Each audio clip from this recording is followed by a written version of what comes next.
Allez, bonjour à tous, j'espère que vous allez bien.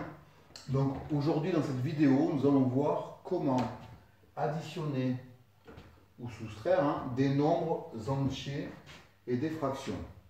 D'accord? Donc j'ai pris cet exemple-là pour vous expliquer comment cela fonctionne. Alors, donc vous voyez, donc on va suivre les différentes étapes, il y en a 4, pour calculer cette opération.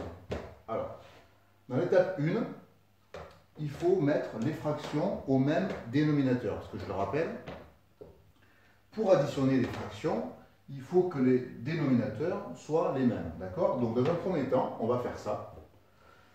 Donc, on va écrire déjà en entier 1 plus. Alors là, on se retrouve avec des tiers et des sixièmes. Donc, c'est tout simple. Ici, on voit que 6 est dans la table de 3. Donc, le multiple commun aux deux, c'est 6. Donc, le 1 tiers, on va le transformer en sixième. Donc, si on passe de 3 à 6 en multipliant par 2, 2 fois 3, 6. Donc, on multiplie aussi par 2 au numérateur. Donc, 1 fois 2, 2. D'accord? Je vais vite de ce côté-là parce qu'il y a une autre vidéo où justement je parle de ça. Donc je passe assez rapidement. Donc là on a fait 2 sixièmes plus 1 plus 5 sixièmes. Voilà. Donc on a fait l'étape 1 qui consiste à mettre les fractions au même dénominateur. Ensuite, étape 2, mettre les entiers ensemble, c'est-à-dire côte à côte, et les fractions ensemble. On voit qu'ici, les entiers sont ici, ils ne sont pas ensemble, et les fractions sont ici, elles ne sont pas ensemble. Donc, on va regrouper les entiers d'abord. Là, ceci, c'est 1 et 1, 1 plus 1, plus 2 sixièmes, plus 5 sixièmes. Voilà. Étape 2 terminée, on a bien regroupé les entiers ensemble et les fractions ensemble.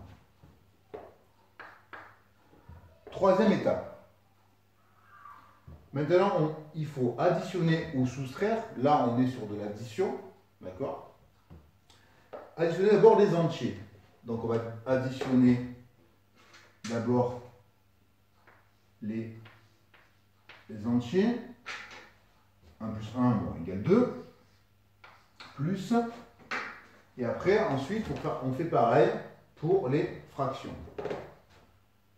2 sixièmes plus 5 sixièmes. Je rappelle que comme les fractions sont au même dénominateur, donc pour l'addition comme pour la soustraction, on garde le même dénominateur et on n'additionne que les numérateurs. Donc 2 plus 5. 2 plus 5 égale 7 sixièmes.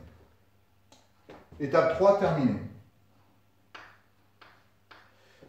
Ensuite, étape 4, exprimer le résultat sous la forme d'un entier, oui, et d'une fraction inférieure à 1. Et là, qu'est-ce qu'on remarque? Eh bien que le numérateur est supérieur au dénominateur. Alors, qu'est-ce que ça veut dire? Vous le savez normalement quand même, c'est que, eh bien, comme le numérateur est supérieur au dénominateur, eh bien la fraction est supérieure à 1. Or, dans l'étape 4, c'est bien précisé qu'il faut une fraction qui soit inférieure à 1. Alors, ce que l'on va faire, c'est que, donc on écrit 2 plus, alors 7 sixièmes, comme elle est supérieure à 1, ça veut dire qu'il y a déjà une unité. D'accord? Donc on peut faire 7 sixièmes, on va la faire comme ça même, c'est 6 sixièmes plus 1 sixième. D'accord? 6 plus 1, 7. 7 sixièmes. Ok.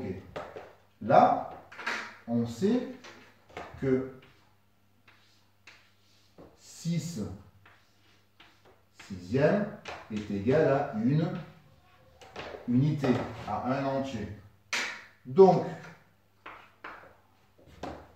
on a un entier plus 2 entiers, ce qui va nous faire 3 entiers plus, et bien ce qui reste, 1 sixième.